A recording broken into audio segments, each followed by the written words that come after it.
I have been sitting on this for probably at least a week or two now, thinking about what sort of advice I wish I could have gotten before I wrote my book, and what would have been useful for me when I decided that I wanted to go into academic writing and then eventually, hopefully, historical fiction.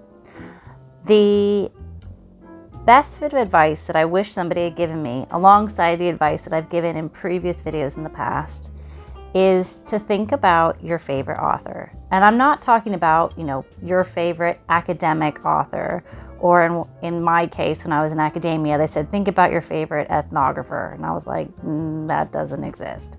Think about your favorite author, the person that really drew you in, that made you think, I want to do what they're doing. So in my case, my favorite book of all time, and this is somebody who also loves Harry Potter, but my favorite book of all time is Pillars of the Earth by Ken Follett. In fact, I am reading the prequel right now, which I highly recommend, not being endorsed by Ken Follett, but I really recommend, which is The Evening and the Morning. And the reason I really liked his writing is that I felt within page 1 that I was in the story. And I think this is something that people forget when they're writing academic text, when they're writing academic articles, is that they need to keep the reader engaged. Yes, this is academic material, but people need to walk away going, wow, that was really fascinating. I want to learn more.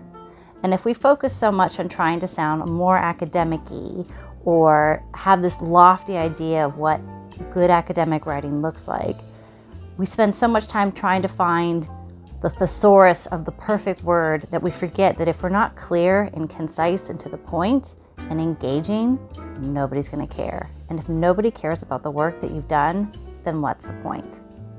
The other bit of advice that I would recommend is to look at the masterclass by Neil Gaiman that came out in 2019, and it was called The Art of Storytelling.